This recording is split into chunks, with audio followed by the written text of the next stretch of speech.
Hey guys, want to make this video. This is kind of some good news and some bad news all in one.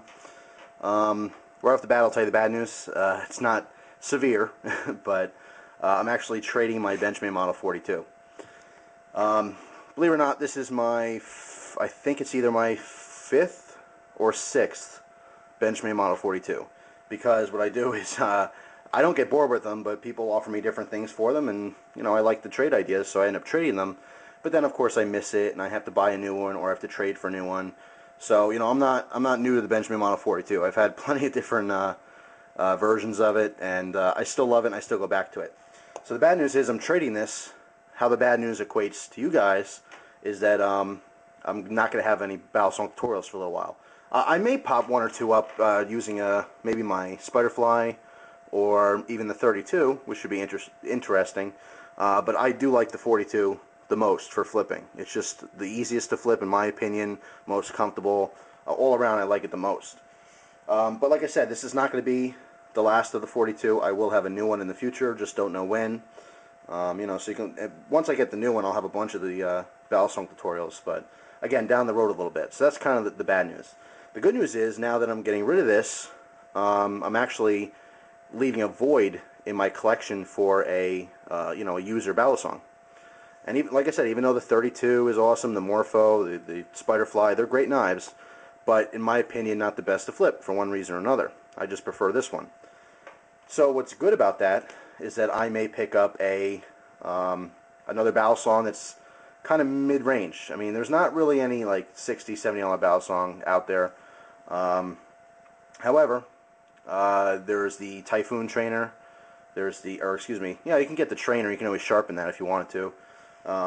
But there's also the regular Typhoon, there's the Tsunami. Both of those are kit knives. If you haven't seen them, go over to knifekits.com and check them out. They're basically just a bag of balisong parts you put together yourself. I believe the sharpened versions are all out of stock right now. I could be wrong. They're about $100. Also, Bradley's actually already came out with a new balisong, which is $100, which actually looks pretty good. So I have some options now. I'm in the market for a new flipper balisong.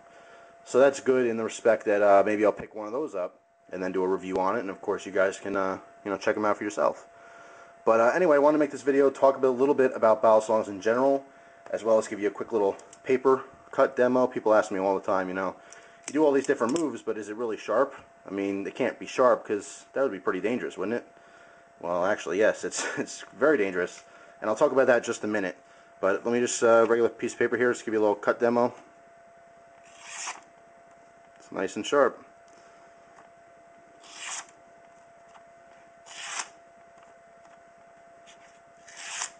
As you can see, I'm actually going to try to get a little curly cue going for you to show you just how sharp this really is. That's too small. I want to get you something you can actually see here. And I need a straight edge. Let's try this.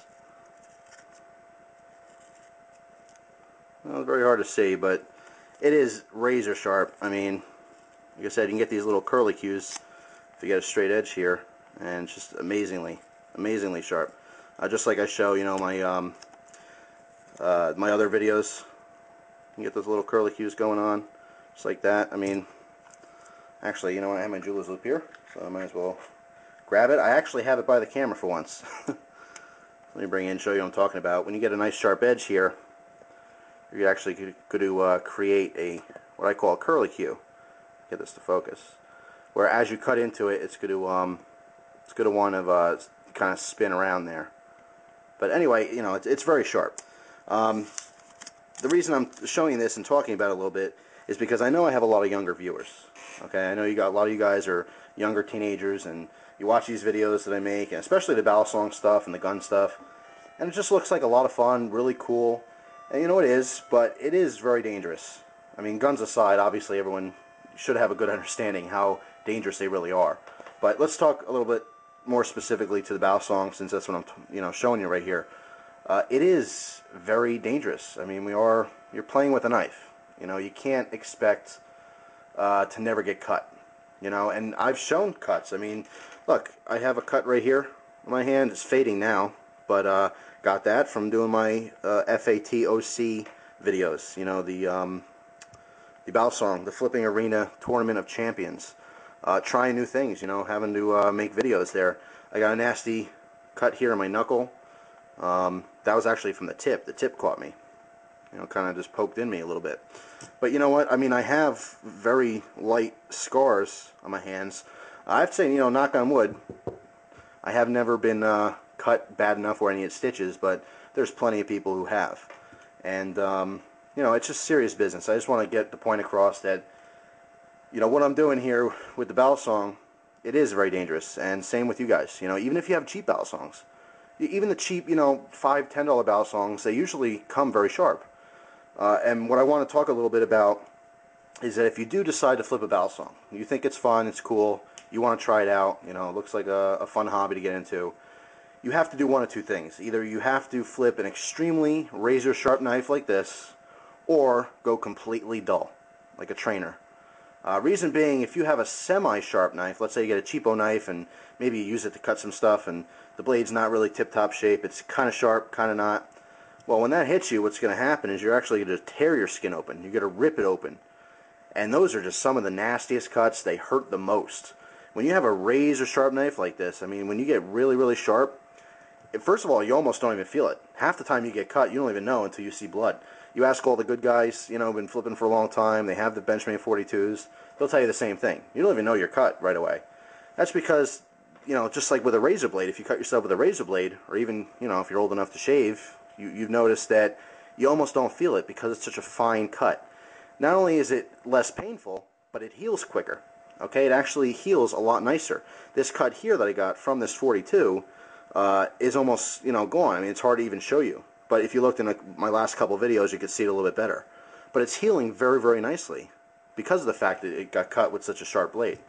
So anyway, just trying to stress that point. Either go extremely sharp, you know, so you can heal up faster and it won't be as painful when you do get cut, or go completely dull. And if you guys, you know, some people have said in the past, different people, you know, you're kind of a wimp if you use a trainer. I mean, what's the point? You got to flip a sharp knife.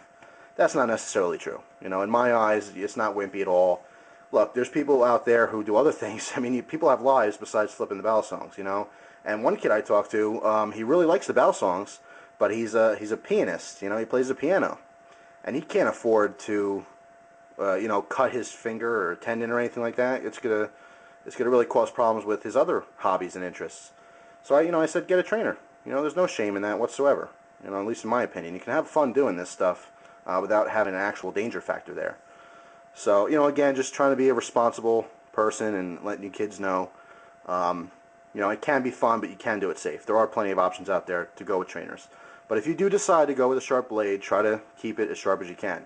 I know it kind of sounds like an oxymoron. The sharper it is, the safer it is. But it kind of works that way. So anyway, I just want to show you that video. It's the last time you're going to see my 42. Kind of a sad event. But what are you going to do, you know? Like I said, I'll definitely replace it. I will have a new one in the future. I can guarantee it. So thanks for watching the video, guys. Please be safe flipping. You know, have fun, but be safe. I thank you for watching the video. I hope you guys enjoy the rest of your day. Take care.